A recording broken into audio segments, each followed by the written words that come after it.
What's up everybody? Today is the day I upgrade my suspension on my Husqvarna FE501.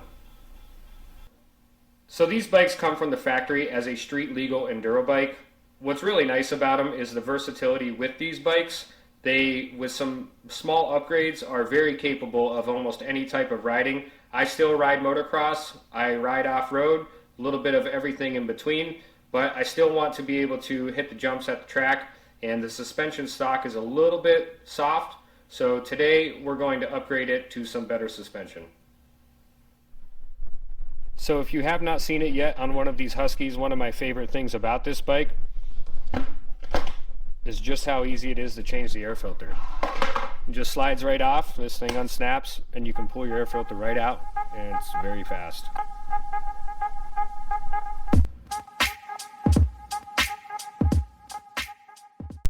So a nice tip if you don't have an exhaust spring puller, that scar on my hand is from trying to use the wrong tool, trying to use pliers. So if you don't have a spring puller, a nice way to do it is just take some copper electrical wire, put it around the spring, and then just give it a pull, and then your hand's not in the way and no potential of hitting the foot peg.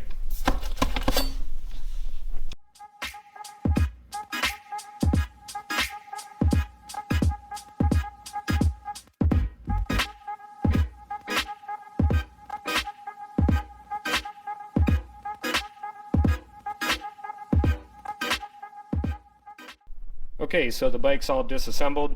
The lower linkage, I took the bolt off where it connects to the swing arm, took the subframe bolts off, pulled the exhaust, and the shock just came right out. Front side here, just loosened the clamps, and then left the whole brake and fork guard assembly just connected to each other. So I have the shock I'm going to put in next to the stock shock that I pulled out.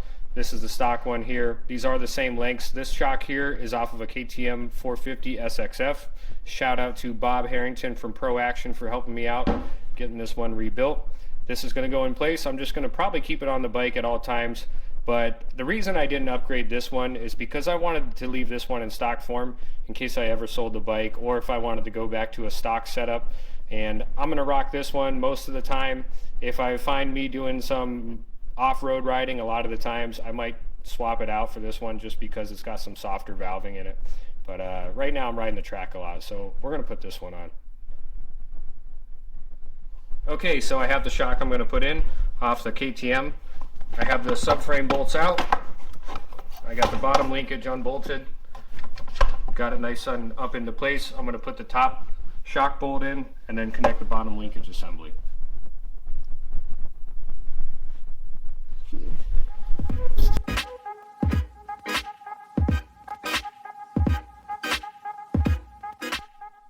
The reason I went with the 4CS forks as a separate fork instead of rebuilding my other set, my Explorers, is just to have that versatility when I'm riding.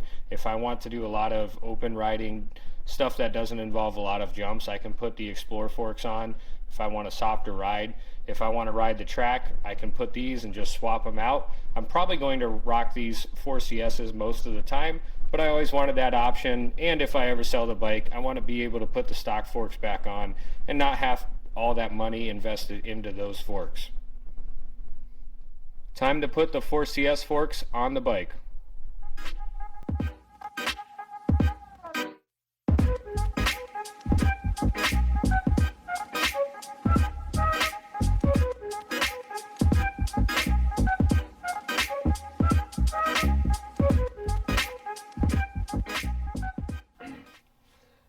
Alright, we have the forks and shock installed, and it's time to see how this thing does on the track. Out here at my buddy's house, just going to get the sag set up on this bike, and it's time to go give it a shot. Got some good jumps to test it out on.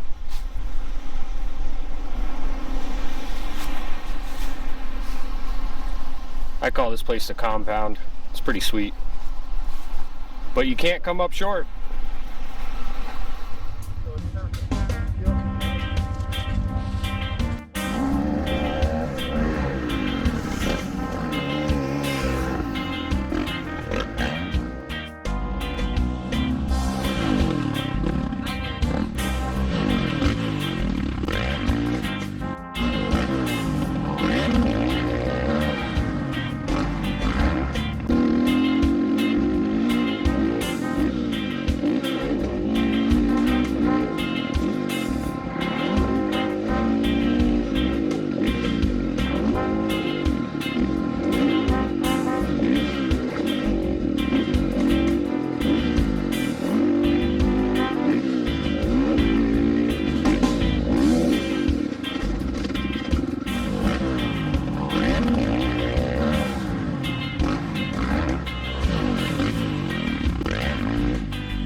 starting with the forks, the 4CSs, they are not the best fork out there. I'm not a huge fan. I had them on my KTM 450 SXF too.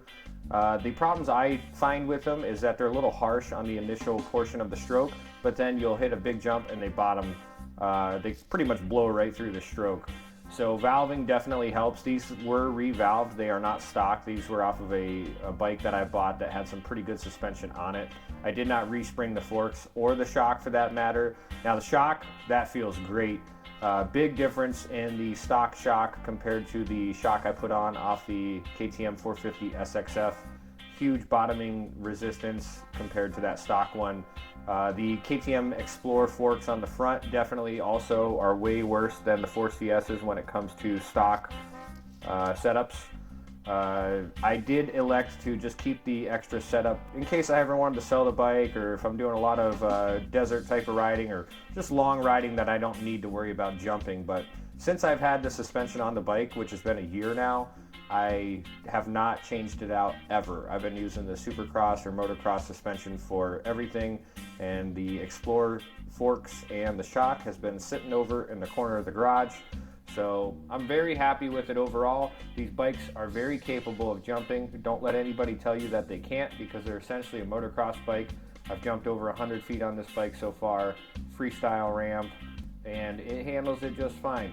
I have absolutely no complaints with jumping this bike, and that's just me. So hopefully this video helps you out. So I hope you all enjoyed this video. If you want to see more content like this, like and subscribe to my channel. If you want to see me race my first race in 7 years, motocross, this FE501, click on the link on the left hand side of the screen, and hopefully you're tuned in for the next one.